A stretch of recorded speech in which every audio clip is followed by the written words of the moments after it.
And now, here's your host of Shaping Success, Wes Tankersley. What is up, everyone? Welcome to Shaping Success. I'm your host, Wes Tankersley. Today we are here with a good buddy of mine that I met. Man, it's been 3-4 years. I was on a window covering call, and I came in there and I quoted your house, and then we started talking about your podcast that you had when you moved up here. And we're both from that state. You know, you've been here a little bit less than I have. I've been here for about 30 years, but it was just a cool, eye-opening conversation. Like, I always get lucky to end up talking to people who are kind of like-minded, and we've been friends ever since. You know, we've had coffee quite a few times. We've been on each other's podcasts a few times, and you're hosting the Ranch podcast now. Your other one was called Todd University, right? That was the SAT. Yeah. So the SAT company was Todd University, which was hilarious. And then the kids, my students encouraged me to do this podcast. So they called it the Engine of Todd. Yeah. So that's where you started out. And then currently, you know, it's kind of funny. Like, I just kind of we talk, we get, you know, podcasters are kind of interesting because they talk to each other a lot about, like, what are you doing? How is this going? Whatever. And I just kind of admire what you're doing. And you know, it's kind of fun to see you talking to all these people. It's different than what you were doing before, right? So you started the ranch, and why? Yeah, dude. Okay. So first off, thanks for having me, man. Oh, yeah. And yeah, like I was telling my son on the way to school today, I'm like, oh, I met Wes. He came for a blinds call. We ended up talking. I found out you had a podcast. I'm like, oh, I got a podcast too. Interesting. When you move here, you're hyper socially receptive. Like you have your feelers out because you don't know anyone. And again, when I moved here, I knew one person in the state, and he was a buddy of mine that he had moved up here. And so, you know, meeting somebody who had a shared interest, and I was like, oh, this guy's got I got a podcast too. It was like, we could be friends. Right. And now, did we just become best friends? And let me tell you, it's not good for everybody that you meet. You're right. Because exactly. I met some people like, oh, we're friends. And then 6 months later, like, oh, we're not friends. We're not the same person. But so I moved here, and like most people, you realize you don't know much about it. But unlike most people, I'm like, okay, I want to fix that. I want to understand what's going on here. Right. And there was another problem that I saw where it's like, I don't know what's going on here. But then I also started seeing social media stuff that we all see all the time. I'm like, you know, I don't think that's true. But as with most things, it's like, okay, but I don't know what the truth is. I don't think that's reality, but I can't prove it wrong. Right. I wonder what is actually going on here. So again, I think it was August 7th of 22, I had my first episode published, and it was just me and a neighbor of mine talking about an HOA meeting in our neighborhood. Because the emphasis that I really wanted to focus on is, look, if I try to solve the world's problems, I'm not going anywhere. Yeah. Like, I just can't do it. What I tried to do then was like, okay, instead of going big, let's go hyper local. Let's go super small. Right. And so the idea was, look, let's talk about things that are relevant to my neighbors, to my neighborhood, to friends of mine. So that's what I started doing. So it was like, hey, the HOA meeting, the community event, you know, and then started pushing out to like, hey, this thing happened at the local elementary school, or what's going on with the charter school. So, you know, I just kept pushing kind of the perimeter and an area that I was taking information in from. And every time I did it, the focus was, look, if you can bring value to this person, if you can bring value to this topic, to this conversation, can you talk to the PTA president and then talk to the principal and then talk, and everyone says, wow, this was valuable. Almost every time they're like, you know, you should talk to this other person because like, this was great. And like, and you should get, and that's essentially what happened, which is, hey, look, in an attempt to understand the world that I existed in, and bringing value the way I was, people just kept pushing bigger and bigger and bigger and bigger until it was like the end of, I think it was the end of 24. This one person who I had met along the way on the journey was like, hey, I think I could get you to get the governor on. I was like, there's no way. Next thing I know, I'm at coffee with like an advisor. And then next thing I know, the governor's sitting in the garage studio with his security detail outside, his advisors inside. I was like, this is wild. I can't believe this is happening. That was the end of 24, and it's just been a and that's huge crazy ramp too, up. because that's like, I don't know. You think about like the governor. Like, I've been in the previous governor's home. I've, you know, quoted window coverings in there, and But like you get that, I didn't realize that you don't think about it on that level, like the security detail and all that stuff, because I've seen Butch Otter walking around DMB with his wife, and you're just like, well, they're done. Like they're just a normal person anymore. Right. But now when they're the governor, you're like, oh yeah, that's right. They're going to be kind of like the president a little bit. They're going to have people hanging around and making sure all that stuff's happening. But it's crazy because when I first met you, you were like, well, I'm going to see how I'm going to do this. Like you're living in the house in Dry Creek and you're like, I might have to do this in a closet. I'm going to figure out like, that's what podcasters do, right? Like we find a spot. I've interviewed people who are sitting in a closet and people don't really understand that the clothing in there actually absorbs sound, right? Because like these panels absorb sound, but if you don't have that, like you can do that too. Like you can find different ways to make things work. When you very kindly had me on your show, I remember freaking out. You're like, no, man, it's audio and video. Like you're going to, and so I was in the closet and I had to set up, like I had a sheet that I put behind, and you know, like that's what we have to do. If you want to play this game, you got to be scrappy, you got to be versatile, you got to be adaptive, and you got to focus on making something quality, even though you know, you're like, dude, I'm in a closet. Like, I don't know what I'm even doing here. And it's like, doesn't matter. None of us know. You just keep going. Yeah, it's crazy too, because, you know, that's what people do. They figure it out. And, you know, we were talking a little bit before we started here about how, you know, like, oh, these are cool mic arms. This is cool. This is whatever. Like, these are all things that over time I've accumulated. And it's kind of the same thing with you. Right. Like, I remember sitting with you in your studio before when we were sitting down and you had it one way. And then the next time you walk in there and there's different mic arms, there's different chairs, there's different setups, there's all these things that are happening. And your studio is like one of the first ones that, you know, my friend Jay has one in a home office, but yours kind of inspired me to kind of get this going because you did it in a garage space. Like you took this garage and like you're walking in there and like, what the hell is going on here? Everybody, like, you put this toilet in there, which is the best thing. Cause I tell you what, the worst thing is having this out here and then having to let someone go in there. And it's, you know, my wife never wants anyone in the house or she never, like, it's like that thing. You bringing some stranger into your, not that you're a stranger, but you know what I mean? No, like it's, of course you have people coming through your house. Yeah. And so there's the garage space, right? I'm like, okay, I initially start trying to figure out, okay, should we just build it out of the existing walls? And I get a hold of my friend, Adam, who's a professional musician. He's like, don't do anything attached to the walls. I'm like, why not? It's like, because the sound from the house is going to carry into the studs and into the studio. He's like, you have to air gap it. I'm like, air gap it? Mm-hmm. The hell are you talking about? So he takes me through this whole big thing. He's like, you can get these rubber pads, put them underneath your bass stud, like all this stuff. And so I have to build a building inside the building that's not touching any of the surrounding building. And then the question becomes, well, like, there's no bathroom out here, and I can't, like, the way the house is set up is like, I can't have people going in the house. And so then it's like, okay, we got to go through a closet with a drain. Like, we have to elevate. Yeah, it was crazy. Like the whole thing, the whole design. And I'm like sitting there going, this is cool. Yeah. How do you do this? Like now, every time I go into like, we're moving out of this place, right? And I go to the next place and I'm like, well, how am I going to do this? Well, luckily the house has one room that's in the front of the house, and then down the hall to the right, there's a bathroom. Yeah, right. No one has to go into the rest of the house. They just go in there, whatever. It's fine. But like trying to figure out if you're going to use your garage, how do you get that in there? And it's almost insane because like your garage is on a concrete slab. Like this is on a concrete slab. This is an extension of my garage, even though I have all the walls have like quiet rock in it and soundproof insulation and all that stuff, which our bathroom is right on the other side of that wall. And no one can see this. Like no one knows what's going on in here, which is great because all you see is this nice background and us talking. And this could be a big disaster. I might be a hoarder. You don't even know that.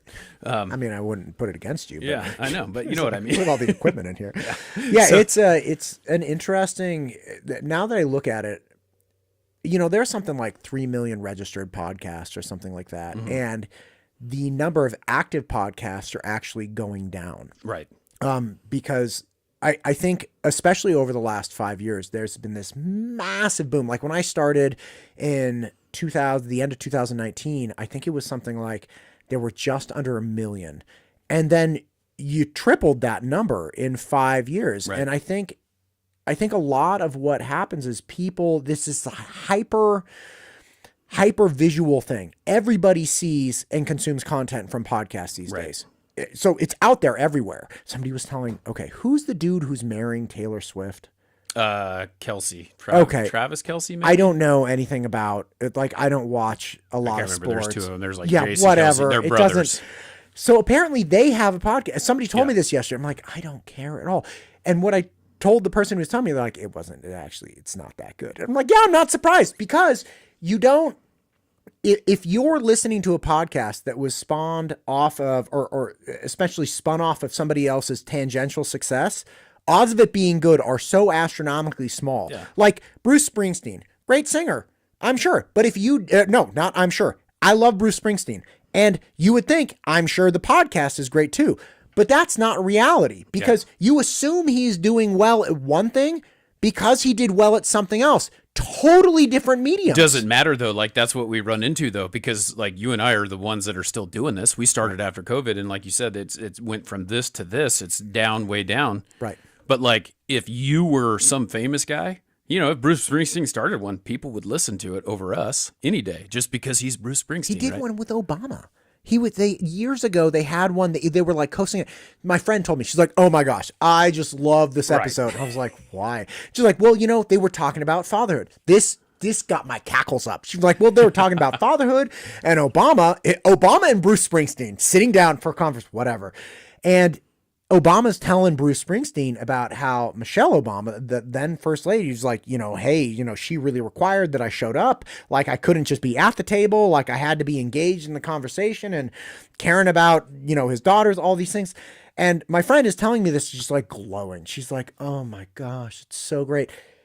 First off, after I cleaned up the vomit off my shirt because I threw up, I was telling my wife, I'm like, okay, if I'm going to take parenting advice from somebody, it is not going to be the person with the worst possible, most demanding job in the free world. Right. Because I don't care what he did when he was at the kitchen table. He's thinking about deploying troops. He's thinking about oil. He's thinking about somebody who's trying to screw him on the political spectrum. Yeah. I don't care. Like, he could physically be there.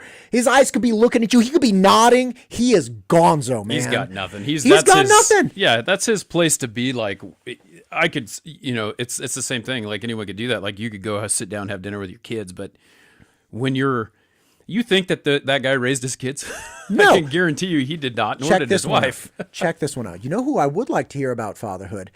Do you remember the guy who did Honey, I Shrunk the Kids? Yep, Rick Moranis. Rick Moranis. Now, he was in the Ghostbusters. He had something like 6 or 7 astronomical successes, right? Yep. 300 in a time when you didn't go over 100 million. He was doing movies that were 300, 400 million deep. Okay. His wife died. At the peak of his career, Rick Moranis dropped off the scene. I read an article that interviewed him years ago, about 4 or 5 years ago, where he briefly touched on that he just stepped away because he wanted to raise his kids. So here you have somebody who had worked in comedy, worked in films, astronomical success, and he prioritized his family over his career. That, to me, I'm like, hey man, tell me about that. Yeah. Like, tell me about, you could have kept going. You could have been even more, and you didn't for your children. That's somebody who I'd like to hear from. Yeah. And Spaceballs 2 is coming out. So, he is coming back. This is his first one back for a long time. So he must have raised those kids. But yeah, I mean, that's crazy, because that's just not what it's about. Like, It's funny. I know how you are with your kids, because like, I see it all the time. Like, it's one of those things, like, you do your job and then you go and you do that. Like, it's a completely different thing when you actually raise your own kids, when you actually have to drop them off at school, pick them up from school, do all those things. Like, I guarantee you, it's like, hey, Jeeves, go take my kids to school. Like, for any president, right? Like, they're not, Jeeves is, some fake generic that I just made. Yeah. But, it's like, go do that, right? And that's it. It's like, they go to school, or do they go to school, or do they just sit in some room with a tutor or whatever? Like, it's not really raising kids at that point, because you can't. Right. And their life is going to be, look, I've never been a president's child. Yeah. Right. But I'm going to say your life is worse for your dad's career. Right. Right. And like, I do not know what the argument for, hey, my daughters will be better off because I'm president of the U.S. is. Like, that's not, I mean, you could make the argument. It's like, well, you put better policies in place or something, you make a better world. Okay, fine. But like, my kids are my world. Yeah. Right. Like, I'm I'm not smart enough. I don't have the capacity to like go. And maybe if I did, I'd feel differently to like go fix the world. But it's like, no, man, like you traded their childhood for your career. And maybe that's really harsh to say. And maybe I would think different if I had, again, the capacity to make a difference in the world. But that's just, I don't like that. Well, I think that I think you're selling yourself short on making a difference, because I think this big thing with your new podcast, what you're doing. And it's like, it's funny because it's kind of like this one. Like I put out, if someone comes in, I have 6 spots a week that I can put people on, and it automatically goes live. The audio goes out way later than the video or whatever.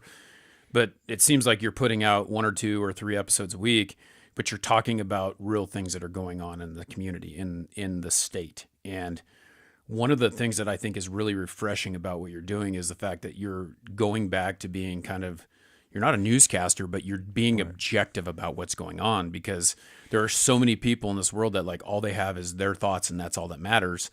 And you are coming from a place where it's like you really want to know, and that's what you're doing. You're showing people what that is, and I think that that's going to take you so far with it. It's just it's refreshing to see, even like a couple months ago, I was listening to the library district or whatever. You those 3 the people, library and it's district like, people. Yeah. These people are talking to you about why they feel the way they do. And all 3 of them were different. And then one of them, I was like, man, who's doing the interview, you or her? Oh my gosh. But that was so funny. Yeah. I know the exact one you're talking about. I'm just like, and I another texted guy. you. I'm out here like mowing weeds in my pasture, and I'm listening to it. And I'm like, dude, are you doing the interview or is she doing it? It's like, come on, tell me what you want. Tell me what you're looking for. And it's like, that was hilarious. She wouldn't take a position. I'm like, this is the hottest take ever. Yeah. I'm not a big fan of like buzz political words, but it was totally dog whistles the whole time. She's like, well, I think I'm the most conservative. I'm like, okay, what does that mean from a library standpoint? Yeah, She's why like, are well, you conservative? She wouldn't. I was like, do you want to get rid of books? Do you want to bring more books? And she's like, well, I think people understand where I'm coming from. I'm like, I don't understand. I'm a voter. I don't understand what you're saying. Here's your chance to tell people what you're about, why you want this, why you don't want, and it was like she kept alluding to it, but like she was almost afraid to say it, because if she said it, then people would come after her. Right. And that was a funny interview. There was with the library interviews, there were another 2 guys that were running that had actually tried to dismantle the library district in 2 years prior. I'm like, so you're running, and literally like 2 years ago, you tried to get the county to dismantle this district. Like, why are you running for the library? It was, those were interesting, but I did 5 interviews yesterday. Okay. And, one was Colonel Bill Gardner, who's the director of Idaho State Police, on the, governor put out an executive order for everybody to cooperate or engage with ICE more. And so it was like, okay, what was that order for you? How has that changed things? What have you guys been doing? Because everybody's like, oh my God, ICE in the streets. Like we don't see ICE in the streets. Like, so you have that. That was 7 a.m. Then 9 a.m. I had Steve Burgos from Boise Public Works, understanding their water. They've changed their wastewater system from like a waste stream into like, okay, let's reroute all of this. So at the end of the day, the only thing they have left is like a little grit and sand, right? And everything at raw sewage comes in, and they pump out. It's literally like a closed loop. They have a farm. They have a 4,300 acre farm that they use fertilizer, like all this stuff, right? Right. So like you go through all of these interviews, and I end up putting out in between 7 to 10 a week. Yeah. And that's now during the legislative session, it was 15 to 20 interviews a week. And it's all guided by, the only reason I can do it is because I'm actually interested in what's going on. So like you run through all the different interviews that I did yesterday. It's like, I liked all 5 of them. I wanted to understand more about all 5 of them. Right. And there's no way you could do it if you were just marginally interested, or you're like, oh, my boss told me I got to talk to this person. Like, and I think that's the key, which is, hey, if I'm actually interested in it, it will be interesting. At least that the people that are following have kind of been trained that way. It's like, listen, chief of police in one of the big cities around here hit me up. He's like, I listen to stuff on your show I would never listen to. I would never want to listen to something about public works. He's like, but you have somebody on and it's super interesting. You're like, I trust whatever you put up on your platform. That's the thing. Like what happens with me is like I listen to this podcast called the All In Podcast that my friend Jay put me into, which is a bunch of rich millionaires that talk about the economy, and they got all these different takes, and one's a scientist and one works for the Trump administration, this, that, blah, blah, blah. And then as soon as that's done, it goes right into the ranch. It's funny. And like I'm sitting there just listening, like I'll listen to 2 or 3 episodes, and it's interesting to hear the things. Like the other day you did an interview on the National Guard. Yeah. Right? Like they're bringing the National Guard in to help with ICE. And like everyone's freaking out because the National Guard's coming in. And it was how many National Guard people? 14. Just over a baker's dozen. Yeah. And they're helping with administrative tasks. Right. They're literally not doing law enforcement. They're filling out paperwork. But what are they making it sound like? You know, it's the same thing with the riots in California. They're talking like they're coming out and they're taking care of these people. They're literally guarding federal buildings. That's what they're doing. They're not like doing these things that they're saying they're doing. And you've got 14 National Guardsmen. And I love the clip that you posted because it was a guy talking about like all of these people are going everywhere. Like it's this mass, like Trump is doing the worst thing for this country ever. He's declaring martial law. He's sending in a National Guard. And it's like administrative tasks. Like what are some of the things that they were doing? Right. So like what you have to understand is we have a very robust, difficult process to work through to deport somebody. That includes a lot of paperwork, a lot of verification.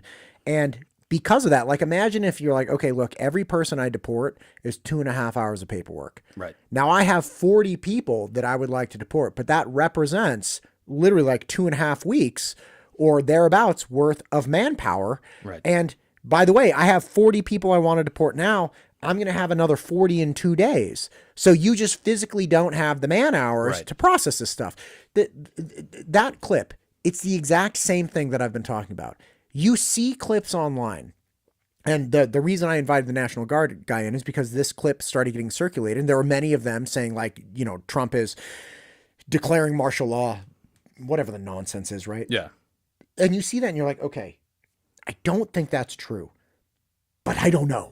Right. Right. Exactly. Can somebody explain this to me? And very fortunately, I'm in a position now where I'm like, that doesn't make sense. Let me call Dan. Yeah. So Dan McKnight, National Guard, a National Guard advocate, does work in all 50 states supporting the Guard. He happens to live like 10, 15 minutes away.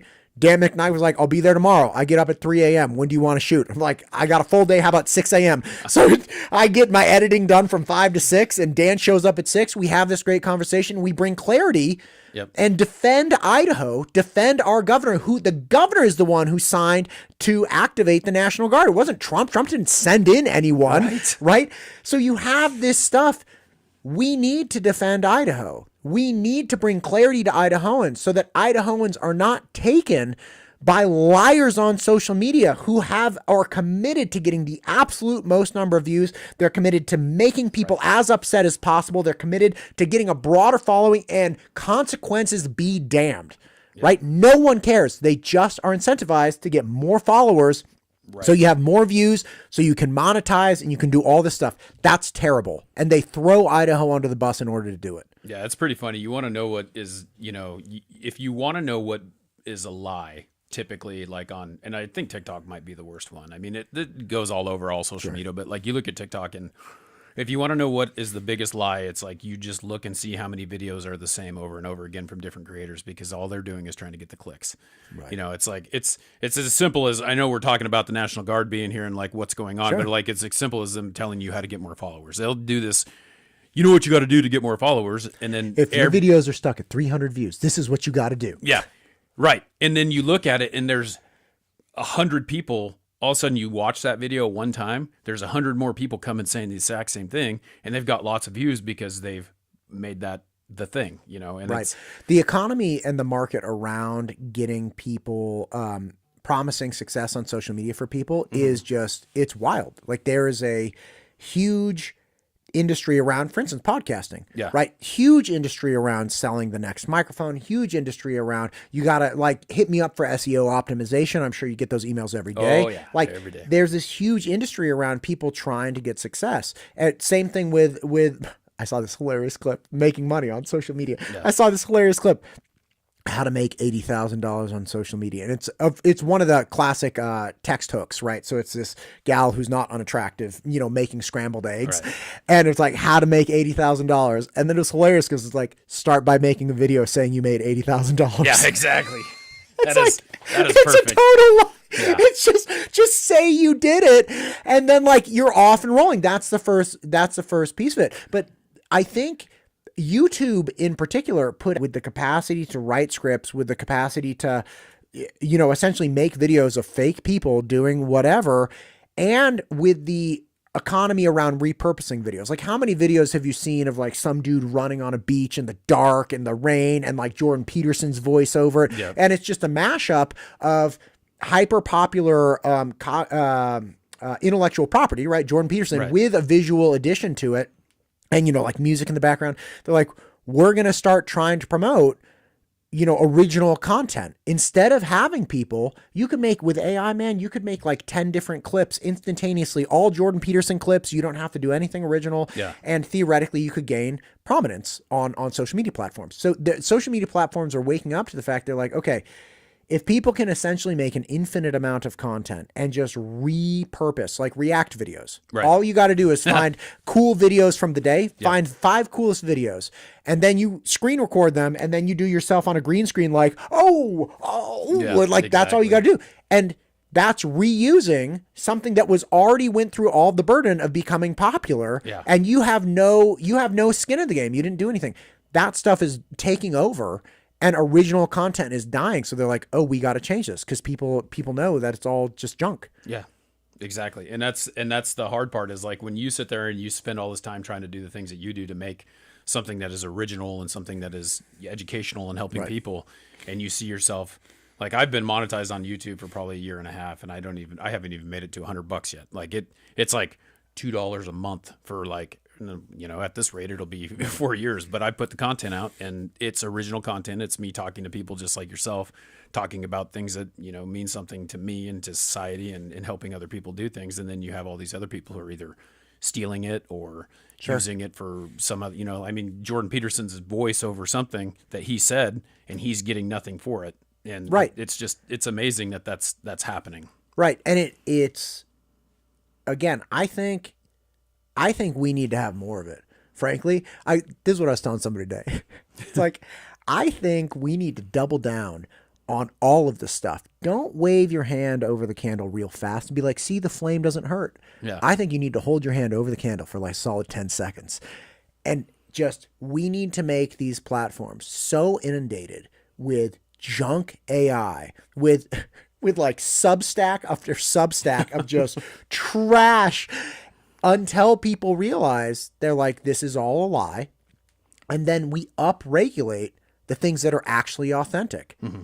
If we could get to that point where people really grow an aversion to just recycled, repurposed junk, and they're like, you know what, man, I actually want to hear from this. Like, where are the platforms that I know are never doing this? Where are the platforms that actually have relevance to my life? Right. Right. This is the other thing. I'm waiting for the time when people realize that the things going on around them are so profound and crazy, and they don't know it because they spend all day either complaining about Trump or complaining about Biden or complaining about thanks Obama. You remember the memes? Yeah. Like, thanks Obama. Like, stop complaining about these. Like, there's a Facebook page called I think it's Actual Idaho Politics. Mm-hmm. Okay. And I post in Ghost on, I post on a lot of different groups, and there's nobody covering Idaho politics more than I am. So, of course, I go to Actual Idaho Politics and I post, here's Senator Mike Crapo, here's Mike Simpson, here's the governor, here's, this representative, this policy, whatever it might be. Excuse me. And the issue is that Facebook page almost exclusively, posts stuff about the federal government and complaining about President Trump. And it's I'm not like, Idaho. how is this it's called Actual Idaho Politics. Yeah. And literally all you do is post about RFK and Trump. Like, what am I missing? Like, how is this? It's like, and then of course, when I post things from both sides, right? Liberal, conservative, Democrat, Republican, doesn't matter to me. Let's talk about actual Idaho politics. And of course, whenever I post one from one side, I don't hear anything. It's crickets. And then when I post from the side they don't like, they're like insanely mad at me. I'm like, come on, man. This is an elected representative.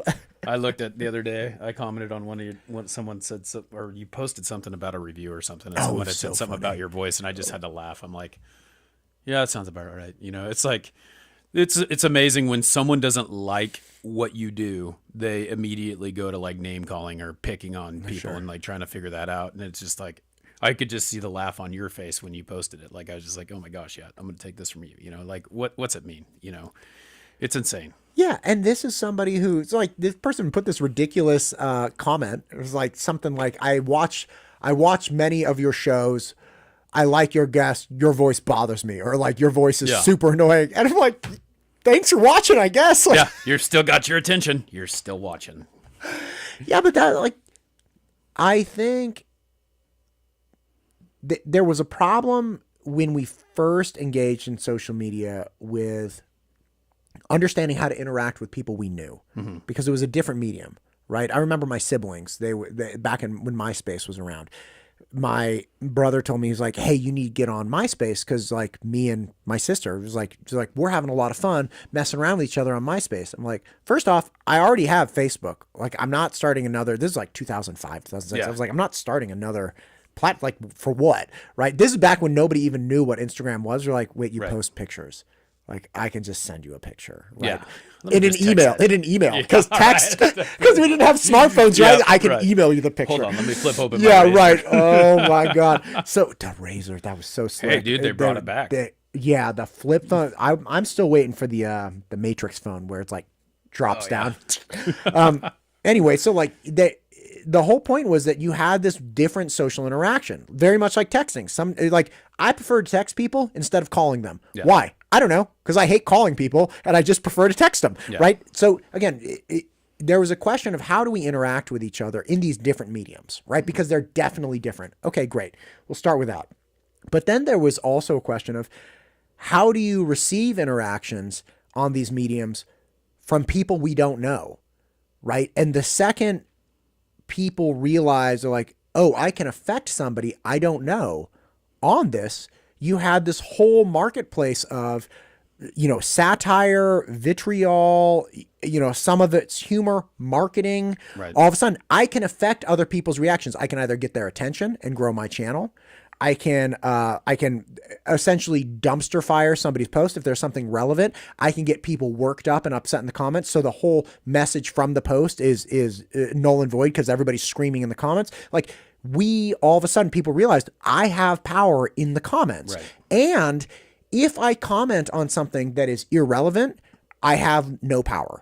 There's nothing good. If I comment on a video that has 2 views and like 0 likes, it's irrelevant. So to actually maximize my leverage and power in this medium, I have to go directly to people who have relevance. And then I will ride the coattails of a post that got like 1 million views. And I'm going to go into the comment section. This is where I'm going to have the max leverage, right?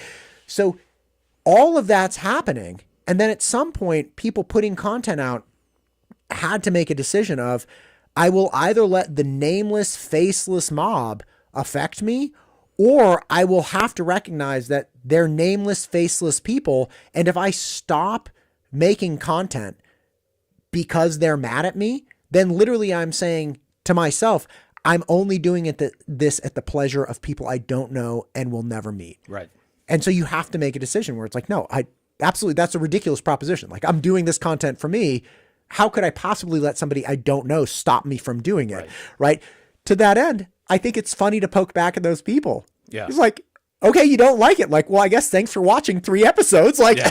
I don't know what else to say. I got it. I got those 3 episodes, I mean, you helped me get it out to 3 more people. Yeah. Thanks for the engagement, bro. Yeah. That's it. And that's what I don't think that I think that it's hard because we're so in ourselves and we think that, they're destroying us. And there's so many people, there's such a big difference that you're making that if you let that one person do that, that difference never happens because you've just like, screw it, I'm done. This person said that I had a bad voice. It's like, right. People are listening. People are watching. We know that. It's like, what about all those other people who are, gaining from what you're doing? Yeah. And I would like to be at the point where I could just turn off all the comments or like never look at them. But I do gain insights like 15% of the time. Yeah. And they're valuable. Right. You know, and feedback is tough. And here's one. Somebody told me the other day, great guy, really respect him. He's an important person in my life. And he was like, hey man, when you had Director Wagner from Idaho National Labs, the nuclear scientist, you had him on recently. He was like, you talked too much in that interview. I was like, yeah, I agree. The problem is I was talking to the director of Idaho National Labs, who happens to be a nuclear scientist. He's not an expert conversationalist. You had to carry it. So, right. I'm like, Yeah. he needs to, like, Director Wagner needs to realize that, one, I'm not out to get him. Yep. Two, I'm not going to ask him, like, I'm not going to harpoon him with weird questions. And three, we can actually have a good time, because nuclear scientists, in my experience, are not people that are like out to have a good time in a conversation. But we could have a good time and he could open up. But when I would ask him a question, he'd say one or two sentences and then stop and stare at me. Right. So then I had to like bring the momentum back. And it's like, so how do you address that? You know, like, how do you deal with that? Yep. We had a great conversation. Yeah, I agree. I did talk too much, but how do I just make the conversation 5 minutes? Right. Or do I try to get him to pull him out of himself a little bit more? You know, these are the problems that you deal with when you're trying to carry the conversation. Yeah. And every single person is different. And that's just being a good host, is trying to get the conversation out. Just like you said, like I've had those interviews where you're talking to someone and it does seriously, like, I haven't looked at the time yet, but I can guarantee you we're going, like, I purposely, when I knew that you were coming today, I gave myself more time. Big runway. Because I Appreciate knew you. One love. that it was going to be such a good conversation that we might be, well, it's a good conversation between us. Yeah. Some people probably don't care. They're like, no, these two guys are just bloviating. We're done. But like, Both can be true. yes, it can be. But it's like, it's a good conversation, I feel like. And I think that, you know, you have to draw that out. And if you don't, then it becomes a really boring interview. And how many of those duds have you had where it's like, well, I can let this go 5 minutes, or I can let it go, 30 minutes and figure out how to get that conversation. Right. Because 30 minutes is like the sweet spot, right? Right. I 30 feel minutes is it's a good time frame. And again, I need that feedback. Yeah. And because I need to really examine, okay, what I agree with you. I talk too much. Okay. What do I do with that? Is it something that I felt was required in the moment? Is it, what was my guest actually talkative and I kept interrupting them, which I've done? Yep. Right? Totally screwed that up. Like, I published 566 and 567 today. I've definitely screwed up a lot of conversations. You've got me beat on the episodes now. Yeah, oh my God. Well, I mean, I started this year at 285. Yeah. Right? Going into January 1st. And would you say you did like 5 yesterday? Yeah. Yeah. I mean, that's the thing. It's like when you're doing 5 and they go out like right away, right? Like So I publish between 7 and 10 a week. Yeah. What I did realize is that if I need to, for like family vacations, I have the capacity and the bandwidth to do like 20. Yeah. Right. Going into January. Wrong with the audio while we're sitting here talking, because if it does, then it's like, well, it's not a waste because I had a good conversation with you, but still I would rather get it out so people can see it. Right. But you got to get a backup audio. I have the DJI mic, the lapel ones, and I just magnet them onto the side, and then I record it to an iPad. Literally just a voice memo to an iPad. And I've had at least 3 times when the computer crashed or something happened and I had to use the backup audio. Yeah. It's just a tiny little, even a lapel mic. Just have this and then I I have got some $50 lapel mic. Yeah. Yeah, just something like that. I've got those too, but I've got some Rode Go's too, so like I could just clip it there. I'm always worried about like the backup, like when you get 2 microphones too close to each other, the noise that they make, the reverb feedback? Yeah, the feedback. No. That's only if one of them is making noise. Okay. Like that's if you put a speaker that pumps out noise next to the microphone that's taking in the noise, that's when you'll get the feedback. Okay. But if you just have 2 receivers, there's noise interaction. Yeah. Anyway, I'm just gonna get some more RE20s. We'll have a double mic'd out like this, and we'll be good. It'll be like an NBA press conference, like mics everywhere. This arm will be ripping off the table. I'm sorry, was that a question? I don't know. Yeah. Just start getting. Yeah, it is. It is a lot. I actually figured this thing out. That I figured out a funding mechanism for podcasts, which I thought was really, really cool. I've never seen anybody do it, but it's essentially if you're doing things that Like, you help promote small business growth. Right. Okay. I'm willing to bet there's a grant somewhere that would love to pay you to help people learn how to grow small businesses. And you pitch them, I will do 10 podcasts with local business owners, talk to them about how they got their businesses going, and make clips on, and then share out these stories to help promote small business growth within my local area. I bet there's a grant for that. Well, we'll talk after the show here, and we'll figure that out. Because I'll tell you what, that's one of the things that you knew about the last conversation we had when we had coffee was like, where does this go? Because like we're sitting here, we're making the content, we're doing the work. Right. How do you monetize it? Because people, that's the number one question you get when you podcast is, okay, so I made an episode. Now how do I make money? And it's like, listen, you made one episode. How do you make money? The COVID thing was a big deal because we were spending all that time with going through with getting all the, sorry, I got some stupid text messages. You're now good. it makes You're my fine. brain go like this. And it's like, leave me alone. Take a I'm beat, busy. baby. You're good. Yeah. But like you sit there and they're like, everyone started one during COVID, right? And I was in a couple groups that, my friend Jay that we do One Drink Wednesday with, like, we're the only two that are still podcasting out of that group that was like 20, 30, 40 people. And we're the only ones who are still doing it. So there's people who are really invested into it. And then there's some people who are just like, I'm going to come in here, I'm going to make one episode. And I got like, usually your first episode gets like 100 downloads or views or whatever, because you're telling all your friends and family, hey, I'm doing this. And then like they're gone. And then it's like, oh, I only got 3. Is this really worth it? Yeah. It's so true. It is. It's I tell people it's like exactly what you say. First episode go out, you get 100 views. Super excited. Spent all day doing it. Yeah. Second episode goes out and you're like, oh, this is great. You're like, I'm gonna get 200 views this time, and you get like 50. Yeah. You're like, oh. I remember seeing a friend, Scott, buddy of mine, Scott. I published the second episode. I'm like, hey, Scott, did you catch the second one? Did you see? He was like, oh yeah, the one about your nose. Yeah, I saw that you. Yeah, I'm gonna get it this week. I'm like, yeah, it was really cool. He's like, yeah, I really liked the first one. I'm like, awesome. Then the third one goes out, and you're like, I wonder if, and you get like 20 views, and now you're pissed because you're like, oh, like who, why? And then you're like kind of mad because you feel like people should, like you feel like you deserve their attention. Right. By the time you get to episode 6. You're hitting record and you're pissed off. You're like, I don't even want to do this. Nobody's going to even listen. And that's the death. Yeah. Like, that's the end of it.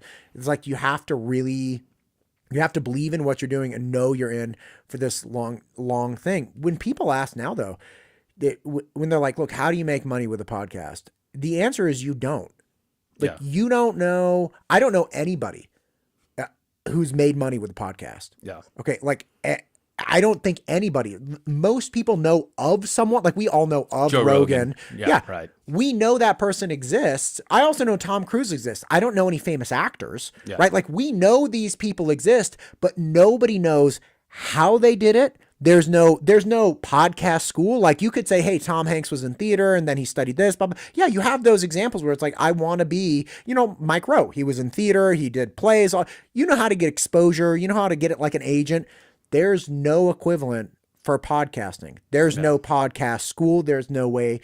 The most famous person ever doing it is just like a dude who was a comedian and turned on a microphone, right? The answer is always, you don't make money with this. If you, by some freak chance, make money, you will not see it coming, and it will take years and years and years. They're like, what about that one guy? He got rich. It's like, you don't know him. You don't know what happened to him. You don't know why it happened.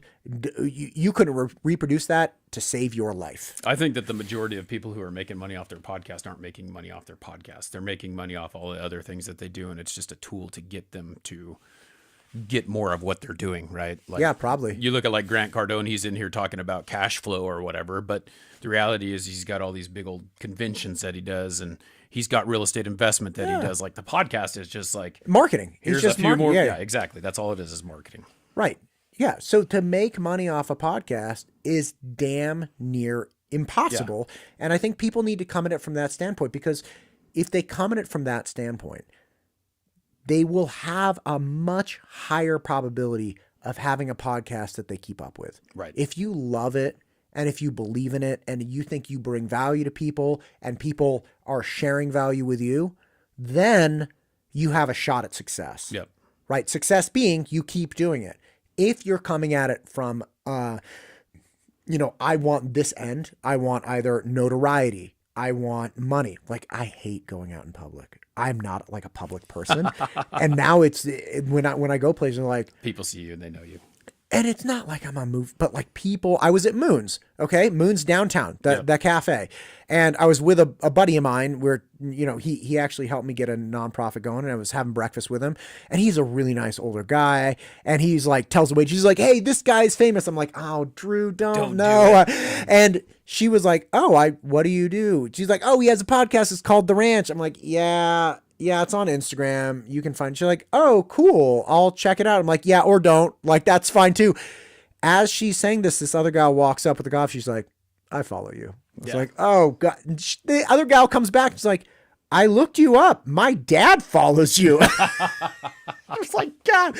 So I don't want, I don't want attention. Yeah. I don't go to parties. I'm like, I'm that guy. Like, I don't go to parties at all. Right. Like, I go to my studio and I go home and I hang with my family. Like, that's it. And I think that's actually protected me a lot in the last several years as things have ramped up. Oh, yeah. Because if I wanted to be like part of the in crowd or part of like the leadership class in high school, it would have been really easy to get sucked into that. And then the whole thing just explodes and goes into flames. Well, we could sit here and talk all day. Yes, we could. But some of us have a real job. No, Oh my God, you dog. Oh man, dude. I do. I really appreciate you coming here, man. And I know that this isn't our last conversation. No, I was going to say, let's get one lined up. You come in if you have time. I know you're working I'd hard. love to, man. I would love to. I think that it's great. I always enjoy our conversations. I love the fact that the people that I'm sitting down with, and it's the same thing with you. It's like you could go sit down and have this conversation with these people that you're having the conversation with over a cup of coffee, and not any of the world would see it. Right. But this is the ability that you have to share this with more people, and so that's what I like about it. It's a conversation between you and me that this is like a real thing, and now everyone gets to see it, and everyone gets to know who you are and know who I am, and know like why we really think the way we do. And it's just good. Keep sharing it. I'm if people want to follow you, listen to you, it's Ranch Podcast. What else? Where else so you can hit Ranch Podcast on any audio platform, and it's exactly what it sounds like. The Ranch Podcast. You see Big Windmill and Ranch and YouTube, Instagram, TikTok, and I know I got to get onto like Rumble and some other things. I know I'm there too. It's like, how many more platforms can you be on? Dude, I can't. And I haven't gone down the road of buying that. Essentially the platform that manages, like you upload to one and then it uploads to everything. I gotta do that. But yeah, just the Ranch Podcast, anywhere podcasts are found. Yep. All right, everyone. Perfect. Well, appreciate it, Matt. Thank you, sir. Thanks everyone for hanging out with us for another episode of Shaping Success. I really do appreciate you. If you can give us a like, share, review on Apple Podcast. If you are watching this on YouTube, please subscribe wherever you are at. Comment, it helps move things up in there. This is brought to you by Shade Bros, which is my company that I own. If you're looking for window coverings in the Treasure Valley, please give us a call, 208-99-SHADE, and we will get you scheduled. Until next time, I challenge you to find the shape of your success.